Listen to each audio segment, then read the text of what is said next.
परमेश्वर ऐसे लोगों को ढूंढता है। हो क्या रहा है मैं आपको बताता हूं। दो पावर्स काम कर रही है, एक परमेश्वर की और एक शैतान की। शैतान की पावर काम कर रही इसके लिए कि लोग मरे, उनके जीवनों से चुराया जाए, उनकी सेहत को घात किया जाए, नष्ट किया जाए। और परमेश्वर काम कर रहा है कि मैं जीवन देने के लिए आया और बहुतायत का जीवन देने के लिए आया। अब होगा कैसे? परमेश्वर ये चाहता है कि उसके गवाह खड़े हों, जो ये बताएं कि परमेश्वर ने मेरी जिंदगी में ये काम किया, जैसे मैं उसका गवाह हूं, हां, कि मेरी लाइफ में परमेश्वर ने ये किया। परमेश्वर ये चाहता है कि एक बंदा ऐसा उठे जो उसके साथ रिश्तों को कायम करके उसके वचनों को एग्जैक्ट फॉलो करे, मौसम कोई भी हो, वो दुखों का हो, सुखों का हो। कितने मेरी बात को समझ रहे हैं? परमेश्वर की यह इच्छा है कि आप उसके साथ बैठें, वो आपको अपने भेदों को बताए और फिर आपको वो इतना ब्लेस करे कि लोग ये समझ सकें कि परमेश्वर ने इसे ब्लेस किया क्योंकि इसने परमेश्वर के वचनों को फॉलो किया। तभी तो लोग शैतान के जो सताए हुए बच पाएंगे, हाँ या ना?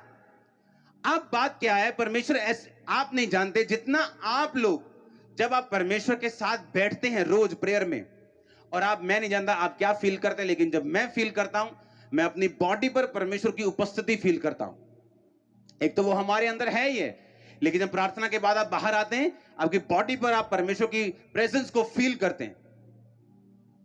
कंप्लीट बॉडी पे आपको मालूम होता कि पावर और प्रेजेंस परमेश्वर की आप फील कर पा रहे हैं।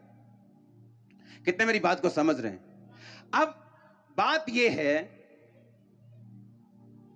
कि परमेश्वर ऐसा क्यों चाहते हैं।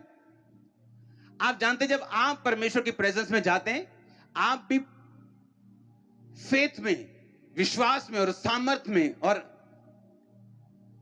एकदम से आपकी लाइफ चेंज हो गया, आप ऐसा फील करते हैं। और फिर आप जाना चाहते हैं परमेश्वर की प्रेजेंस में, चाहे आपका शरीर आपको रोके, आपकी इच्छाएं आपको रोके, पर आपको मालूम होता है कि जब मैं परमेश्वर की प्रेजेंस में बैठता हूं तो कुछ ऐसा बदलाव होता है जो और किसी भी एफर्ट के साथ, किसी भी काम के साथ नहीं होता। आप जानते हैं, इससे उल्टा परमेश्वर क्या करता है? जितना आप परमेश्वर के पास जाना चाहते हैं, उससे लाख गुना ज्यादा परमेश्वर चाहता है कि आप उसके पास आए। आपको मालूम, जब आप परमेश्वर के पास आते हैं ना, तो ये परमेश्वर के लिए बेस्ट चीज है। उसको बाइबल कहती है, उसको धन्यवाद का बलिदान चढ़ा। आमीन। जैसे ही आप परमेश्वर के पास जाते हैं, परमेश्वर का आत्मा आनंदित रहता है, क्योंकि उसने इसी के लिए आपको बनाया था। पता है कि नहीं पता?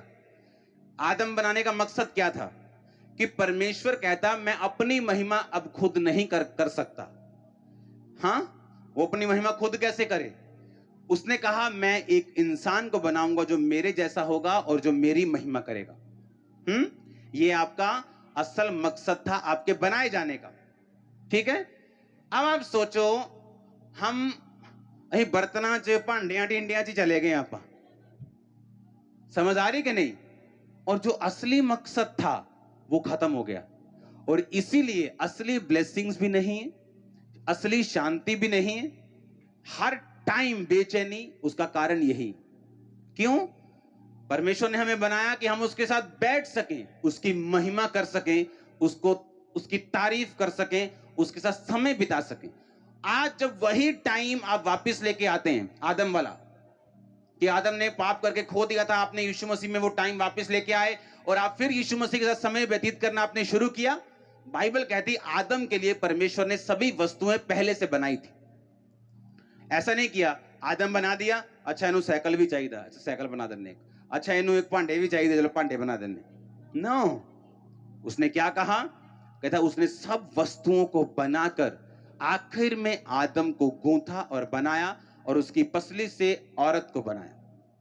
यानी जैसे ही आप परमेश्वर के प्राइम पर्पस को, यानी जो मेन मकसद है बनाने का आपको, उसे पूरा करेंगे, वो सब वस्तुएं जो आपके लिए बनाई गई अपने आप आनी शुरू होंगी।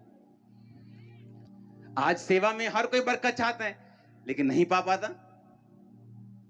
उसे पता नहीं कि मेन काम है रिलेशनशिप बिल्ड करना। बाकी चीजें क्या होंगी?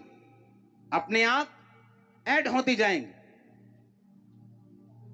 रिलेशनशिप में क्या होता है जब आप परमेश्वर के साथ संबंधों को कायम रखते हैं? हर बंदा बड़ी चर्च के लिए नहीं चुना जाता, हर बंदा मेन पास्टर होने के लिए नहीं चुना जाता, हर बंदे की अलग अलग परमेश्वर की कॉलिंग है। उस कॉलिंग में उसकी सेम वही ब्लेसिंग है जो उसके अगुए की है, लेकिन वो रिलेशनशिप जब वो मेंटेन करनी परमेश्वर के साथ शुरू करता है, उसे मालूम होना शुरू होता है, हाँ इस दर्शन में मेरा रोल क्या है, क्योंकि वो रिलेशनशिप में रह के वो बात समझता है, और जब उसे समझ आ जाती है ब्लेसिंग्स फॉलो करनी शुरू होती है।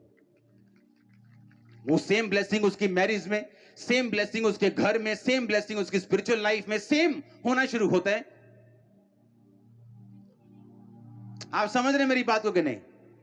वो रिश्ता जब आप कायम कर लेते हैं, आप इमेजिन नहीं कर रहे, जब आप परमेश्वर के साथ रोज बैठते हैं, जितना आपका मन आनंदित है उससे लाखों करोड़ों गुना प्रभु का मन आनंदित है,